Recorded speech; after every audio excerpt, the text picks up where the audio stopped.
Hello students, welcome back to Sambhav technical classes. अभी हम पढ़ रहे हैं एसएससी जेई के लिए और हमारा सब्जेक्ट चल रहा है हाइड्रोलिक मशीन्स। आज हमारे हाइड्रोलिक मशीन्स जो चैप्टर है उसका थर्ड लेक्चर है। हमने शुरू किया था इम्पैक्ट ऑफ जेट। उसमें कल तक हमने देखा था कि अगर हम मूविंग सरफेस की बात करें, मूविंग प्लेट की बात करें, तो वर्टिकल प्लेट, इंक्लाइन प्लेट और कर्व्ड सरफेस जो कि मेट्रिकल है और जिसमें रेडियली जेट आ रहा है। अब हम पढ़ते हैं आज आगे। तो शुरू करने से पहले अगर आप चैनल पर नए हैं तो प्लीज सब्सक्राइब द चैनल, और अगर आप पुराने हैं, साथ में पढ़ रहे हैं, तो please share it. Thank you so much. Okay, तो हमारा नेक्स्ट केस था, है ना, कि कर्व्ड सरफेस जो कि है अनसिमेट्रिकल। ठीक है, अब आज का लेक्चर बहुत इंपॉर्टेंट है। आज हम सीखने जा रहे हैं वेलोसिटी डायग्राम बनाना। तो वेलोसिटी डायग्राम आपसे प्री में बनाने को नहीं आएगा, हो सकता है मेंस में बनाने आ जाए, प्री में बनाने नहीं आता।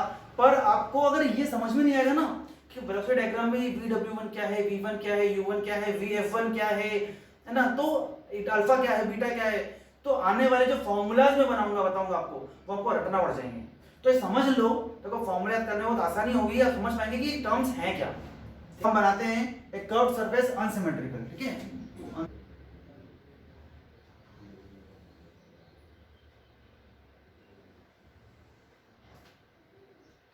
इस तरीके से।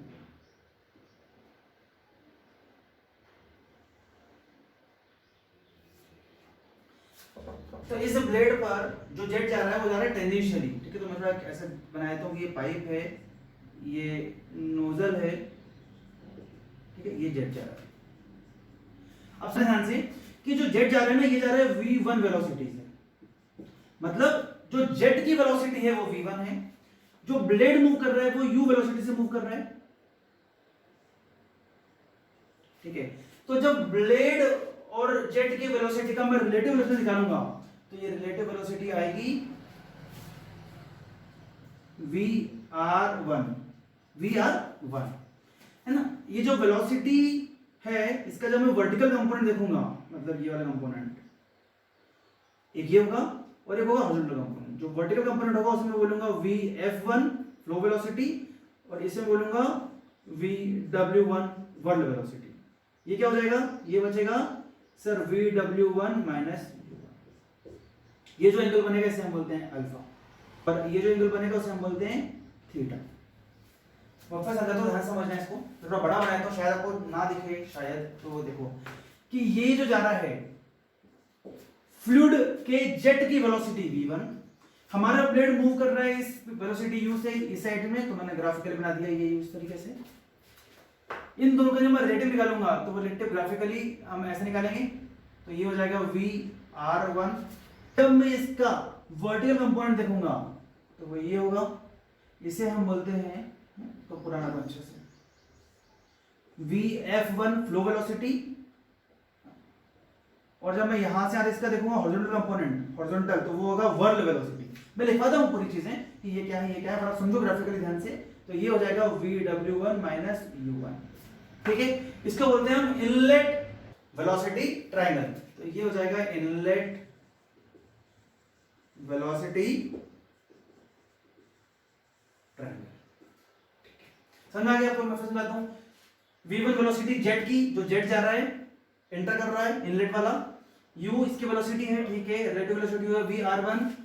जो वर्टिकल कंपोनेंट है वो हो गया फ्लो वेलोसिटी, जो हॉरिजॉन्टल हो गया वो हो गया वर्ल्ड वेलोसिटी।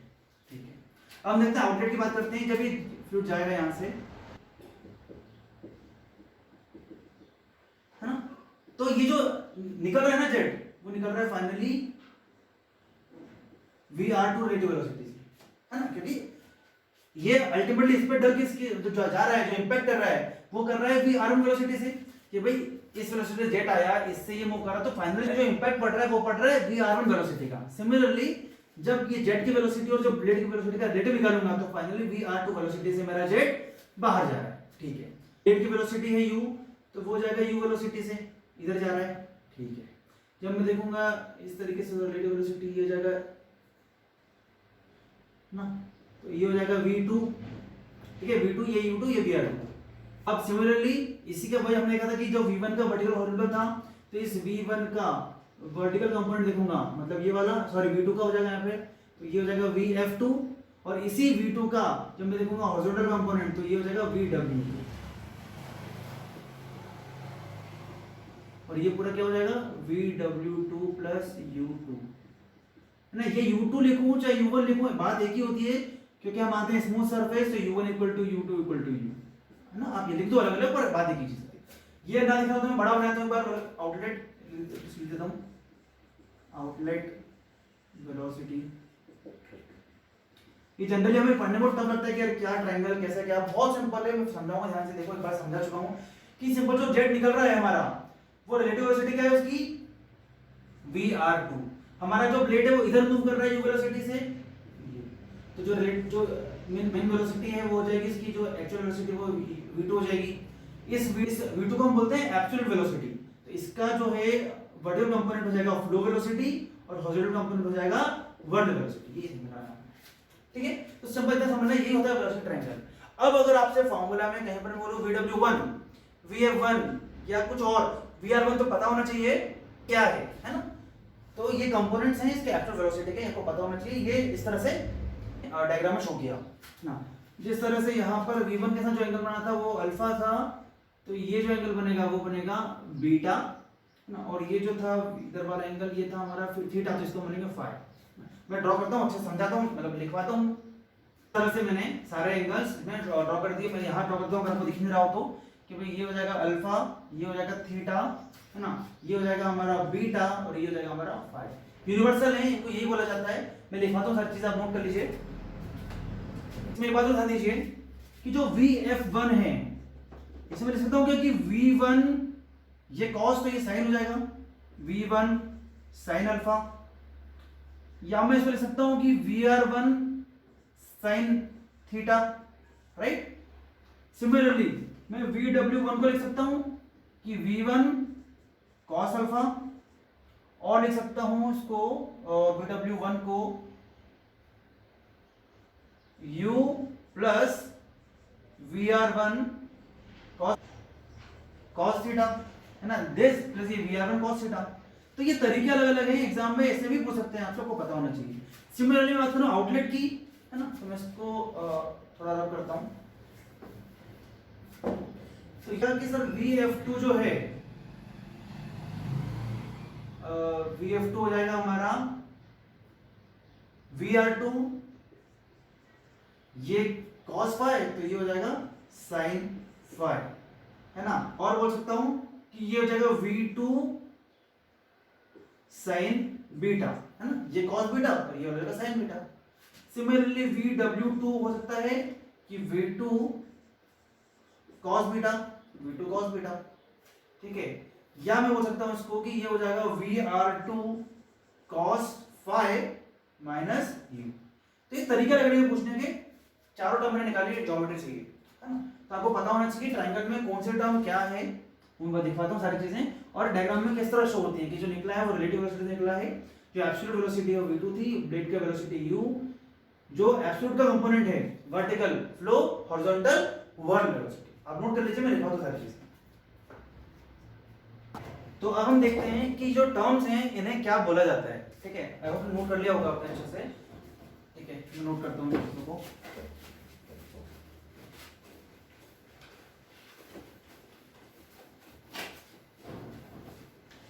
ये जो v1 और v2 है ये होता है एब्सोल्यूट वेलोसिटी, किसका, भाई जिस वेलोसिटी, जो जेट की वेलोसिटी है ना, of the jet eight inlet and outlet.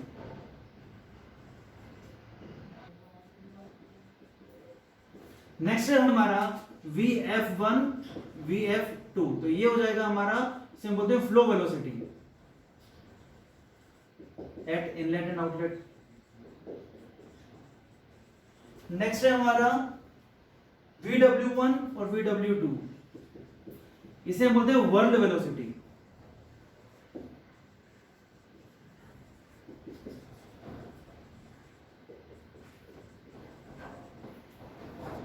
Next है हमारा u1 u2, ये होती है ब्लेड वेलोसिटी, जो हमारी जो कर्व सरफेस है उसकी वेलोसिटी। Eight inlet outlet. पर जैसे मैंने आपको बताया कि ये इक्वल ही होती है, तो U1 इक्वल टू U2, ध्यान रखिएगा, है ना। नेक्स्ट है हमारा VR1 एंड VR2, इसे हम बोलते हैं रिलेटिव वेलोसिटी। किसके रिलेटिव? जेट का और ब्लेड का रिलेटिव।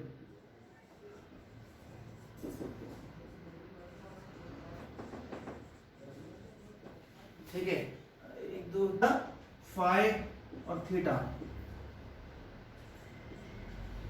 इसे हम बोलते हैं रनर वेन या blade angle eight inlet outlet. ठीक है, बोल सकते हैं कि ये है एंगल बिटवीन किसके बीच का? Relative velocity and the direction of movement of guide blade. तो ये होता सिंपली वेन एंगल। ये इसको इस तरह हो सकते हैं, कैसा हुआ कि फाई क्या है? ये एंगल है रिलेटिव वेलोसिटी VR1 और डायरेक्शन ऑफ मूवमेंट, डायरेक्शन क्या मूवमेंट की ये है, तो ये गाइड ब्लेड ऐसे मूव कर रही है, तो इसके और इसके बीच का एंगल फाई है। इस तरह से हम करते हैं। एक लास्ट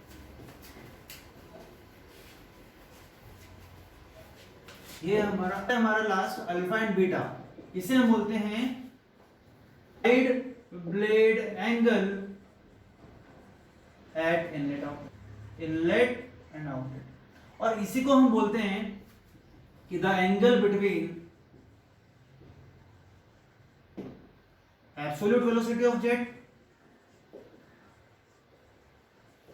मतलब जो एब्सोल्यूट वेलोसिटी है जो हमारी ये जैसे V2 है, एंड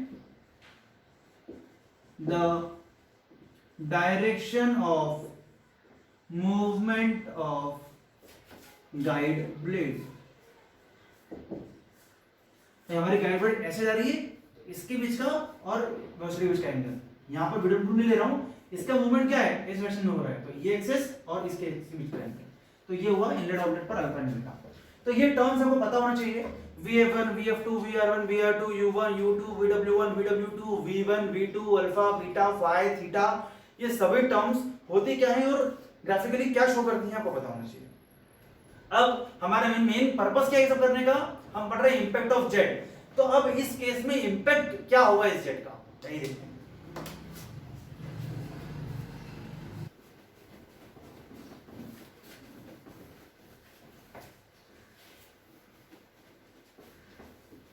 अब हमारा वही पुराना बेसिक काम, इंपैक्ट निकालने के लिए, है ना, exerted by the jet. Fx क्या होता है ना, हम देख रहे हैं हॉरिजॉन्टल में, Fx क्या होगा? सिर्फ वही initial momentum minus final momentum. ठीक है, तो इनिशियल मोमेंटम क्या होगा हमारा? m dot. हमारा जो फ्लूइड है वो टकरा रहा है VR1 वेलोसिटी से, तो VR1 और ये जा रहा है हमारा। अब VR1 वेलोसिटी, ठीक है, उसका हॉरिजॉन्टल कंपोनेंट क्या होगा?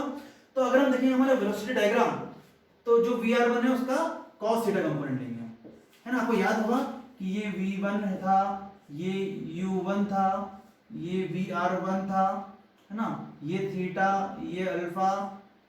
तो हम ये देखेंगे वाला कंपोनेंट कि VR1 का हॉरिजॉन्टल कंपोनेंट क्या है? cos theta minus m dot, ये देखेंगे तो ये नेगेटिव आ जाएगा cos फाई। जब मैं कॉमन लूंगा m डॉट, तो ये हो जाएगा VR1 cos theta minus plus हो जाएगा VR2 cos फाई। और जब मैं ज्योमेट्री देखूंगा कि जैसे VR1 cos थीटा ये, है ना, और ये क्या था हमारा? ये था पूरा VW1, तो ये कितना हो जाएगा? VW1 माइनस U1, समझ रहे हो? VR1 cos थीटा क्या हो जाएगा? इस पूरे में माइनस कर दो, तो जब मैं देखूंगा तो ये हो जाएगा VW1 माइनस U1 और ये हो जाएगा VW2 प्लस U2।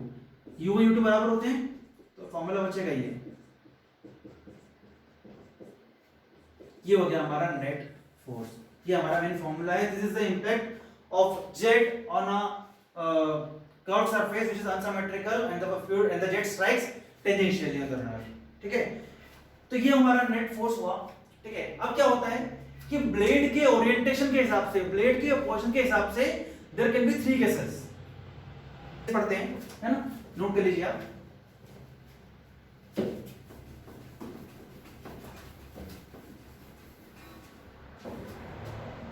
केस 1 हम पढ़ते हैं कि if beta is less than 90 degree, जो हमने अभी पढ़ा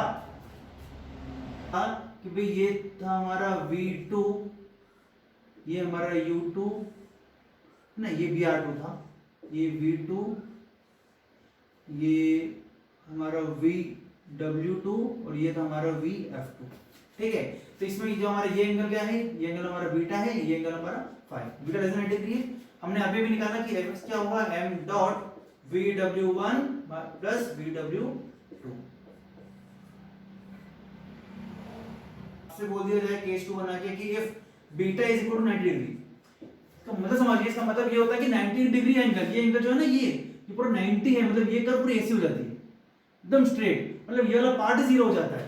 इस केस में क्या होगा, VW2 क्या हो जाएगा, 0 हो जाएगा। ये एंगल जितना इतना बन रहा है, 90 बन रहा है पूरा, तो स्ट्रेट एंगल है। ठीक है, तो इस केस में जब ये 0 हो जाएगा तो m डॉट VW1, समझ पा रहे ना, ये बीटा एंगल जितना एंगल बन रहा है, अभी 90 बनाना है, मतलब ये लाइन पूरी ऐसी हो जाएगी स्ट्रेट, ये खत्म हो जाएगा, ये वाला पार्ट खत्म हो जाएगा, बीटा एंगल 90 हो जाएगा पूरा। ठीक है, केस 3 अगर बोला जाए कि if beta is more than 90 degree, तो डायग्राम बनेगा, कैसे बनेगा देखिए, तो डायग्राम ऐसे बनेगा कि ये बनेगा, ये बनेगा, ये बनेगा। ठीक है, आपका ये एंगल हो जाएगा फाइ, ये एंगल हो जाएगा बीटा, और ये हमारा कभी क्या था, BR2 का जो आउटलेट एंगल था वो था ये हमारा VF2, ये हमारा V2। ठीक है, ये हमारा इधर हो जाएगा VW2, और VR2 का पूरा हॉरिजॉन्टल देखूंगा मैं इसको, तो ये हो जाएगा U2। ठीक है, ये VW2 हमारा यहाँ।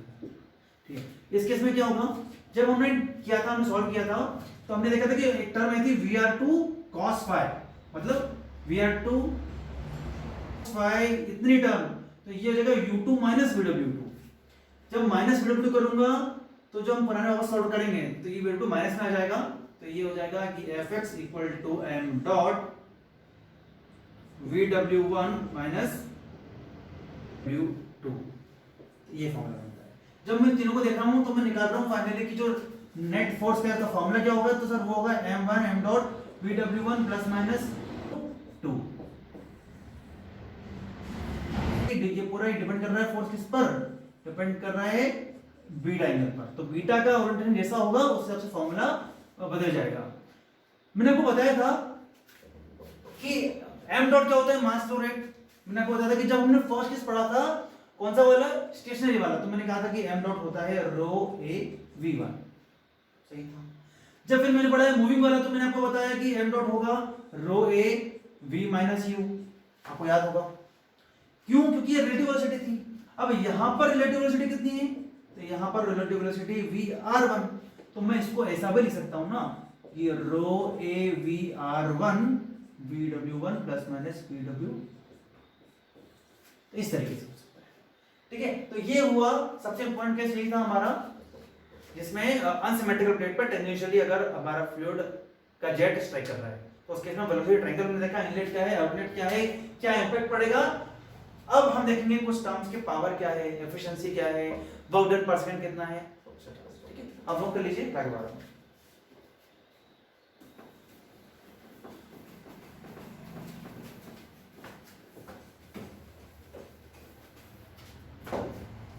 अब हम कुछ टर्म्स पढ़ेंगे। पहला है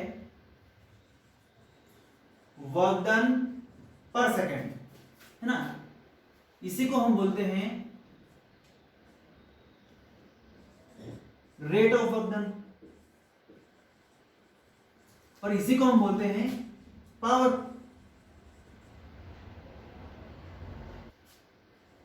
तो वर्क डन पर सेकंड या पावर होता क्या है, फोर्स इंटू वेलोसिटी। हमने अभी भी देखा फोर्स क्या है हमारा, m dot VW1 plus minus VW2 into u, इसको हम लिखते हैं रो a vr1, तो ये हो जाएगा VW1 plus minus VW2 into.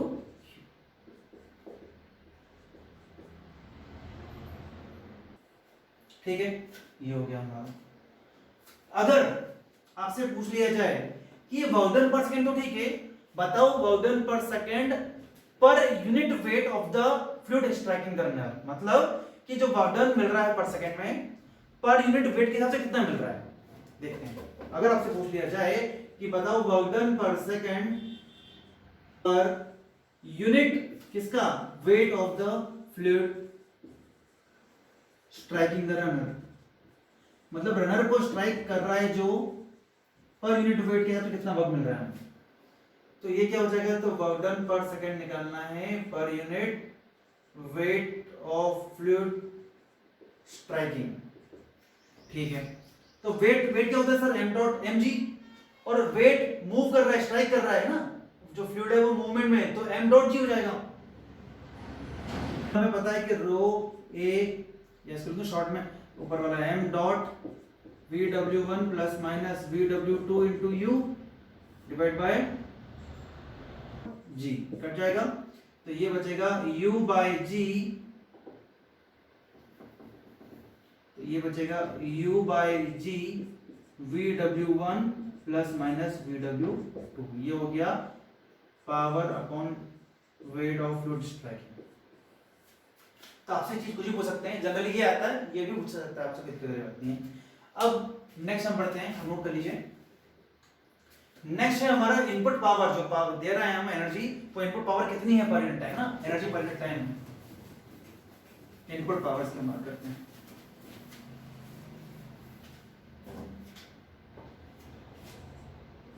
Output work था, वर्क डन था, राइट। अब ये है इनपुट पावर, कंफ्यूज मत हो कोई भी, वो जो वर्क डन था और ये इनपुट पावर है, वो क्या होता है, इसको हम बोलते हैं वाटर पावर।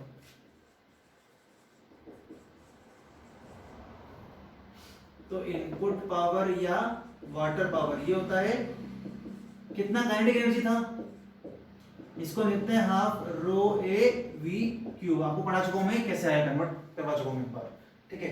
तो this is the input power. Next आप लोग पूछ सकते हैं कि एफिशिएंसी बताओ। एफिशिएंसी क्या होती है, आउटपुट अपॉन इनपुट, मतलब कितना वर्क डन मिला पर सेकंड और कितना काइनेटिक एनर्जी दिया हमने पर सेकंड, या इसको ये होता है इनपुट पावर।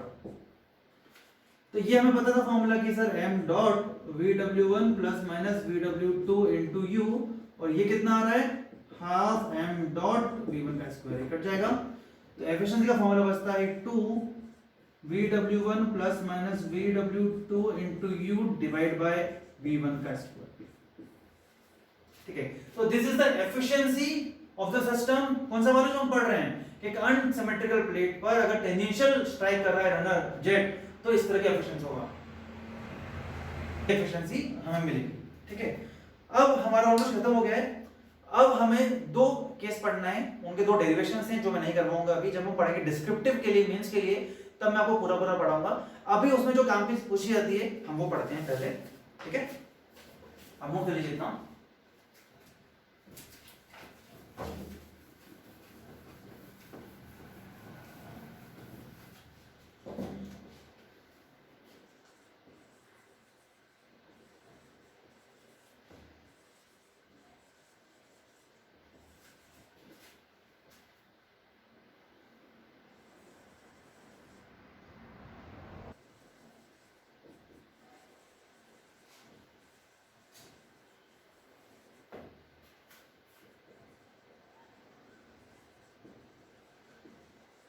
अभी तक मैंने देखा कि एक plate, vertical, incline, curve surface, symmetrical, unsymmetrical, tangential, moving, failed, hinge, एक की बात की।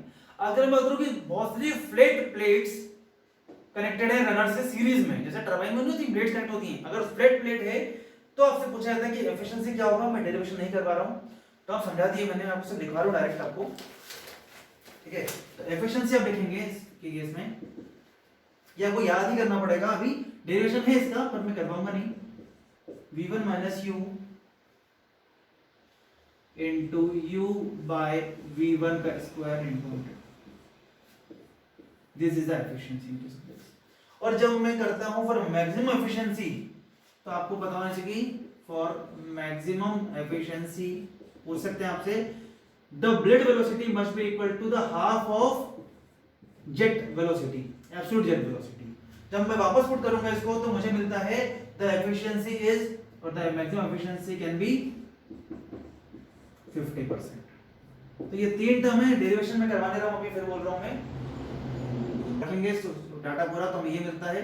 जब मैं d eta by dv equal to 0 करता हूं फॉर मैक्सिमम, तो मुझे मिलता है कि u इक्वल टू v1/2। मतलब इस केस में मुझे मैक्सिमम मिलेगी, और मैक्सिमम कितनी हो सकती है? Maximum efficiency in this system can only be 50%, not more than that. ठीक है, तो this is the efficiency in case of a series of flat plates connected through a runner in series.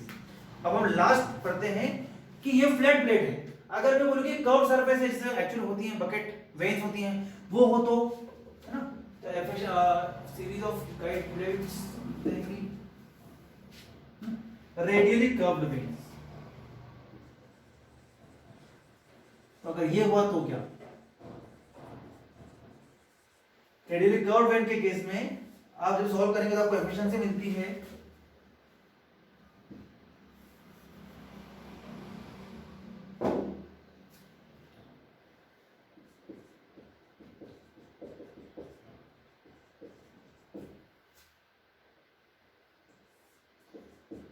अगर आप फिर भी करना चाहते हैं डेरिवेशन तो आप कोई बुक रेफर कर सकते हैं, अभी डाउट तो पूछ सकते हैं।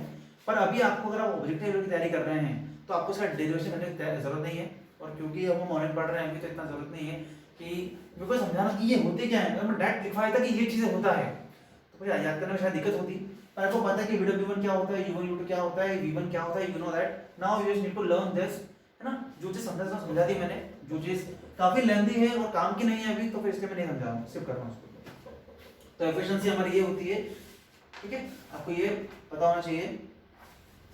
ये हो गया, तो यहाँ हमारा खत्म हुआ रेडियली कर्व्ड वेन्स जब कनेक्टेड हो, तो ये होता है इतना एफिशिएंसी होती है। तो I think this is more than enough for the chapter impact of jet. ठीक है, हाइड्रोलिक मशीन को हमने तीन पार्ट में डिवाइड किया था, तीन पार्ट में, impact of jet, turbine, pump. Impact of jet मैंने 3 लेक्चर में खत्म किया है, आज हमारा खत्म हो चुका है। कल से हम पढ़ेंगे टरबाइंस। तो अभी तक जो पढ़ाया है उसको अच्छे से पढ़ लें, समझ लें, डाउट तो पूछ लीजिएगा, नोट्स बना लें, एक शॉर्ट नोट्स बना लो फॉर्मूला के लिए, क्वेश्चन करो, थ्योरी भी और न्यूमेरिकल भी। अगर आपको जहां पे कुछ इशू है तो मुझे बताओ, क्योंकि सेम ऐसे पूछा गया कि बताओ इसमें एफिशिएंसी क्या होगी, तो आपको फॉर्म रखना है। 10% चांस भी नहीं है, 5% चांस भी नहीं है कि इनके ऊपर आपको न्यूमेरिकल पूछा जाए प्री में। न्यूमेरिकल नहीं मिलता इसके ऊपर, आपको सीधा ये पूछा जाता है। ठीक है, तो आपको ये फॉर्मूला रखना है। So I think this is it for today. But thank you so much. Keep studying, keep practicing. Thank you.